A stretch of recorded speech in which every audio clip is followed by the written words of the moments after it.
Praise the lord. మన ప్రభును మన రక్షకుడైన యేసుక్రీస్తు వారి పరిశుద్ధమైన నామంలో మీ అందరికీ మా హృదయపూర్వక వందనములు.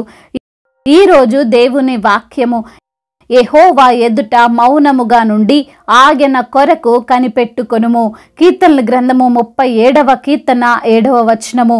Be still before the Lord and wait patiently for him. Psalms chapter 37 verse 7. ఈ రోజుకు గాను కృపగలిగిన దేవుడు మనకు అనుగ్రహించిన వాక్య భాగమును బట్టి ధ్యానించుకుందాము. ప్రభునందు ప్రియమైన సహోదరి సహోదరులారా, దేవుని కొరకు కనిపెట్టుకొని జీవించేవారు ఎప్పుడు కూడా సిగ్గుపడరు, ఎప్పుడు కూడా అవమానపరచబడరు. ఆయన కోసం సహిస్తున్న వారి జీవితంలో, భరిస్తున్న వారి జీవితంలో దేవుడు అద్భుత కార్యాలు చెయ్యక మానడు, ఆశ్చర్య కార్యములను చెయ్యక మానడు. మౌనంగా ఉండడం అనేది చాలా సందర్భాల్లో కష్టంగానే అనిపిస్తుంది. మన ఎదుట మనల్ని దూషిస్తుంటే, చెయ్యని తప్పుకు మనల్ని నిందిస్తుంటే, అనవసరంగానో కావాలనో మనల్ని శ్రమ పెడుతుంటే సాధారణంగా ఏ మనిషికి అయినా కోపం వస్తుంది. ఆ కోపంలో మౌనాన్ని వీడి మాట్లాడుతూ ఉంటారు, వ్యర్థమైన మాటలు నోటి నుండి వచిస్తారు. అయితే ఈరోజు లేఖన భాగము మనకు సెలవిస్తుంది మనము మౌనముగా ఉండాలి అని. కొన్ని సందర్భాలలో మౌనము అనేది మనకు ఎంతో మేలు చేస్తుంది. మన మౌనము మనల్ని కాపాడుతుంది. ఈ రోజున నీవు కూడా బహుశా నిందించబడుతున్నావేమో, కావాలనే బాధించబడుతున్నావేమో. నీ మెట్టినింటి వారో, నీ బంధువులో, నీ స్నేహితులో, లేదా నీవు పనిచేస్తున్న స్థలాలలో నిన్ను అవహేళన చేస్తున్నారేమో. అయితే వారిని బట్టి నీ సాక్ష్యం కోల్పోవద్దు. ఇష్టానుసారంగా మాట్లాడే అన్యుల వలె నీవు కావద్దు. మౌనంగా ఉండి సజీవుడైన దేవుని కొరకు కనిపెట్టుకో. తప్పకుండా ఆయన నీకు న్యాయము తీరుస్తాడు. బైబిల్ గ్రంథంలో యోబు గురించి ఆలోచన చేసినప్పుడు యోబు మౌనమునే వహించాడండి. దేవుని ఎదుట యోబు మంచి సాక్ష్యము కలిగి ఉన్నాడు. అతను నీతిమంతుడు, అతను యథార్థవంతుడు అని. అయితే అపవాది అంటున్నాడు, యోబు నీవు అనుకున్నట్లు ఏం మంచోడు కాదులే, నీవు కావలసినన్ని కూడా ఇచ్చావు కదా, అన్నీ ఇచ్చినప్పుడు ఎవరైనా నిన్ను ఘనపరుస్తారు, ఎవరైనా యథార్థంగానే జీవిస్తారు. ఒక్కసారి అవన్నీ ఇవ్వకుండా తీసివేసి చూడు, యోబు యొక్క అస్సలు స్వరూపమేంటో బయటపడుతుంది. తినడానికి తిండి లేక, ఉండడానికి ఇల్లు లేక, కట్టుకోవడానికి బట్టలు లేక నిన్ను తప్పకుండా దూషిస్తాడు. అప్పుడు తెలుస్తుంది నీకు యోబు యొక్క అసలు స్వరూపం అని సాతాను దేవునితో అంటున్నాడు. వాస్తవానికి సాతాను అనే మాట నిజమేనండి. యోబు విషయంలో కుదరలేదు, కానీ మన విషయంలో తప్పకుండా అదే జరుగుతుంది. మనము ఎవరికైనా జాలి తలచి హెల్ప్ చేస్తే వారు మనల్ని పొగుడుతారు. మా సార్ మంచివాడు అంటారు, మా మేడం మంచిది, అడగకపోయినా నా అవసరతలను గుర్తించి అన్నీ నాకు ఇచ్చేస్తున్నారు అని. చివరకు పిల్లలైనా సరే మనము ఏదైనా వారికి ఇస్తున్నన్ని రోజులు మనము వారికి మంచి వారమే. మనల్ని అందరి ముందు పొగుడుతారు, గొప్ప చేస్తారు. మా డాడీ, మా మమ్మీ అడిగిన వల్ల ఇస్తారు, మా స్నేహితుడు, మా అంకుల్, ఆంటీ మంచివారు, నాకు అన్నీ ఇస్తారు అని చెబుతారు. అయితే ఒక్కసారి వారికి ఇవ్వడం ఆపివేస్తే, కొన్ని రోజులు ఇవ్వకపోతే అప్పుడు కూడా అలానే మాట్లాడతారా? అదేవిధంగా మన గురించి మంచి చెబుతారా? ఎక్కువ శాతం మంది ప్రజలు మనల్ని బట్టి చెడ్డగానే చెప్తారు. ఏదైనా ఇచ్చినన్ని రోజులు మంచి, ఇవ్వకపోతే ఇక అంతే సంగతులు. యోబు కూడా అలానే అనుకున్నాడు సాతాను. యోబు సమస్తము కోల్పోయినా యోబు ఒక్క మాట కూడా దేవునికి వ్యతిరేకంగా మాట్లాడలేదు. మాట్లాడాలని తన భార్యని ప్రేరేపించాడు. ఇప్పటికైనా మౌనం విడిచిపెట్టు అని తన భార్య తనతో అన్నది. అయినా సరే యోబు వినలేదు. 3 స్నేహితులను అపవాది పంపించాడు. అయినా సరే ఒక్కసారి కూడా దేవునికి వ్యతిరేకంగా యోబు మాట్లాడలేదు. ఈ రోజున నీవున్న పరిస్థితిని బట్టి కూడా దేవునికి వ్యతిరేకంగా మాట్లాడకు. మౌనంగా ఉండి దేవుని కోసం కనిపెట్టుకో. దేవుడు నమ్మదగినవాడు, దేవుడు సహాయకుడు, దేవుడు జీవం కలిగిన వాడు. నమ్మిన వారిని ఆయన ఎప్పుడు కూడా మోసం చెయ్యడు అని విశ్వాసంతో జీవించు. మనుషుల ప్రవర్తనను బట్టి, నీ జీవితంలో ఉన్న కష్టాలను బట్టి, నీకు ఎదురవుతున్న సమస్యలను బట్టి దేవునికి వ్యతిరేకంగా మాట్లాడకు. దేవునికి వ్యతిరేకంగా మాట్లాడడం అంటే నోటి నుండి చెడు మాటలు పలకకు.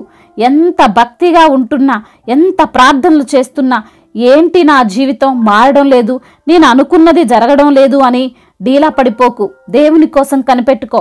మౌనంగా ఉండు. ఎవరు ఎన్ని అయినా అననివ్వండి, మౌనంగా ఉండు. యోబు మౌనంగా ఉండడం వల్లనే చివరకు రెండంతలుగా ఆశీర్వదింపబడ్డాడు, దీవింపబడ్డాడు. అప్పటి వరకు యోబును నిందించిన వారు సైలెంట్ అయ్యారు. అంతవరకు ఇదేం జీవితం అన్నవారు ఇలా జీవించాలి అని అనుకునేలా దేవుడు యోబును చేశాడు. ఈ రోజున నీ జీవితంలో కూడా ఆయన అద్భుతాలను చేస్తాడు. గనుక దేవుని సన్నిధిలో మౌనముతో కనిపెట్టుకొని జీవించు. దేవుడి మాటలను దీవించి మన హృదయములో ఫలింపచేయునుగాక. వాక్య భాగమును బట్టి ప్రార్థించుకుందాము. ప్రతి ఒక్కరు కూడా ప్రార్థనలో ఏకీభవించగలరు. ప్రార్థన. మహాశక్తి సంపన్నుడా, జీవాధిపతి, జీవం కలిగిన దేవా, సర్వోన్నతమైన స్థలములపై నివసించుచు నిత్యము వేవేల దూతల చేత ప్రతి గానముల చేత కీర్తించబడుతూ కొనియాడబడుతున్న తండ్రి, నీకు స్తోత్రములు. అయ్యా, ఈ రోజున వాక్యము ద్వారా మీరు మాతో మాట్లాడారు ప్రభువా.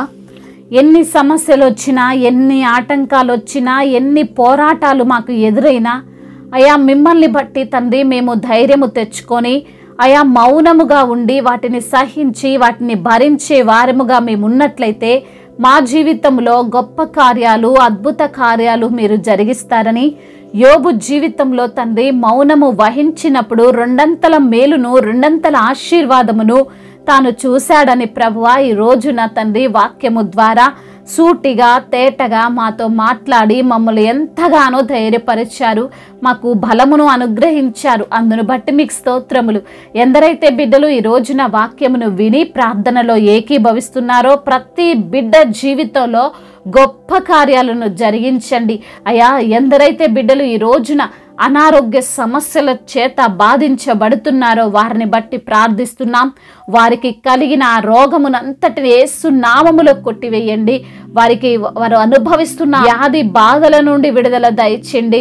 శారీరక రుగ్మతలన్నిటి నుంచి విడుదలను అనుగ్రహించండి అయా. మీ యొక్క అమూల్యమైన రక్తమును వారిపైన ప్రోక్షించి సంపూర్ణ స్వస్థతను మీరు వారికి దయచేయమని బ్రతిమిలాడుకుంటున్నాం.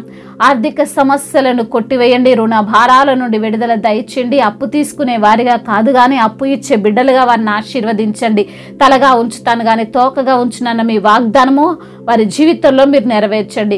కుటుంబ సమస్యలు, కుటుంబ కలహాలు, భార్యాభర్తల మధ్య విభేదాలు, అన్నదమ్ముల మధ్య విభేదాలు, వీటన్నిటి నుండి తండ్రి విడుదల దయచేయండి. మీరే వారి మధ్య సమాధానాన్ని కలగజేయండి అయా. కుటుంబాలలో శాంతిని, సమాధానాన్ని నెలకొల్పండి. సఖ్యతను దయచేయండి. ఒకరినొకరు అర్థం చేసుకుని జీవించే కృప దయచేయండి. మొదటగా ప్రేమ కలిగి ఉండడానికి ప్రయాసపడు అంటున్నావు ప్రభా. అట్టి ప్రేమను వారి యొక్క కుటుంబంలో ఉంచమని బ్రతిమిలాడుకుంటున్నాం. అదే విధంగా నా తండ్రి ఉద్యోగ సమస్యల నిమిత్తము ప్రార్థిస్తున్న ప్రతి బిడ్డకు తండ్రి మంచి ఉద్యోగాన్ని దయచేయండి అయా. మరి ప్రమోషన్స్ విషయంలో, ట్రాన్స్ఫర్ విషయంలో మీరే బిడ్డలకు కార్యాలను జరిగించండి. అదేవిధంగా నా తండ్రి ఇతర దేశాల్లో ఉంటున్న ప్రతి బిడ్డకు మీరు తోడుగా ఉండండి. అదేవిధంగా నా తండ్రి ఎందరైతే బిడ్డలు ఈ రోజున నా తండ్రి కోర్టు సమస్యల చేత నలిగిపోతున్నారో, మరి తండ్రి అయా భూతగాథ సమస్యల చేత నలిగిపోతున్నారో వారిని బట్టి ప్రార్థిస్తున్నాం. మీరే వారి పక్షాన న్యాయములు తీర్చండి అయా. తండ్రి న్యాయకర్తవైన దేవుడవుతండి అయా. మీ యొక్క న్యాయము కొరకు బిడ్డలు కనిపెట్టుచుండగా ప్రభువ అద్భుతాన్ని జరిగించండి. అదేవిధంగా నా ప్రభువ అయా గర్భఫలము లేని బిడ్డలకు గర్భఫలాన్ని దయచేయండి. అదేవిధంగా గర్భిణీ స్త్రీలను దీవించండి. తల్లి బిడ్డలకు క్షేమాన్ని దయచేయండి. డెలివరీ సమయంలో మీరే బిడ్డలకు తోడుగా ఉండమని వేడుకుంటున్నాం. సొంత గృహము లేక బాధపడుతున్నారో నా తండ్రి వారికి సొంత గృహాన్ని దయచేయమని బ్రతిమిలాడుకుంటున్నాం. అదేవిధంగా నా ప్రభా వివాహాల విషయంలో మీరే బిడ్డల పట్ల కార్యాన్ని జరిగించండి అయా. సాటి అయిన సహకారిని మీరు వారికి అనుగ్రహించమని బ్రతిమిలాడుకుంటున్నాం ప్రభువ. అదేవిధంగా నా ప్రభా దేశాన్ని, అధికారులను దీవించండి. అధికారులకు సమయోచితమైన జ్ఞానాన్ని దయచేయండి ప్రభా. దేశాన్ని ఎలా అభివృద్ధి పరచాలో ప్రభా మీరే బిడ్డలకు బయలుపరచమని బ్రతిమిలాడుకుంటున్నాం. రక్షణ లేని వారికి రక్షణను, మారు మనసు లేని బిడ్డలకు మారు మనసును మీరు అనుగ్రహించండి. అదేవిధంగా దైవజనులందరికీ మీరు తోడుగా ఉండండి అయా. సువార్థికులు సేవకులందరినీ కూడా మీరు బలపరచండి అయా. మిషనరీస్ని మీరు దీవించండి ప్రభువ. అయా ప్రతి ఒక్క విశ్వాసికి మీరు తండ్రి తోడుగా ఉండండి. వారి వెళ్ళే మార్గములన్నిటినీ సరళము చేయండి. ఈరోజు బిడ్డలు చేస్తున్న ప్రతి ఒక్క పనిలో విజయాన్ని వారికి అనుగ్రహించమని బ్రతిమిలాడుకుంటూ తండ్రి ఇంతవరకు చేసినటువంటి ప్రార్థన అంతటినీ మీ పాద సన్నిధిన చేర్చుకొని మాకు సమాధానమును అనుగ్రహించమని యేసుక్రీస్తు వారి పరిశుద్ధమైన నామంలో ఈ ప్రార్థనను అడిగి వేడుకొని పొందుకొని ఉన్నాము మా ప్రియ పరలోకపు తండ్రి. ఆమేన్. ఈరోజు పెళ్లి రోజు మరియు పుట్టినరోజు జరుపుకున్న వారందరినీ దేవుడు దీవించి సకల మేలులతో సకల ఆశీర్వాదములతో కృపాక్షేమములతో మిమ్మల్ని నింపునుగాక.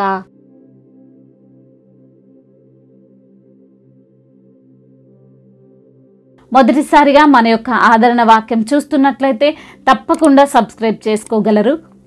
ఈ వాక్యము మీకు ఆశీర్వాదకరముగా ఉండినట్లయితే అనేకులకు కూడా ఈ వాక్యాన్ని పంపి మీరు కూడా దేవుని యొక్క రాజ్య సువార్తలో పాలిభాగస్తులు కావాలని దేవుని పేరిట మనవి చేసుకుంటున్నాను. May God bless you all. దేవుడు మిమ్మల్ని దీవించి బలపరిచి స్థిరపరచునుగాక.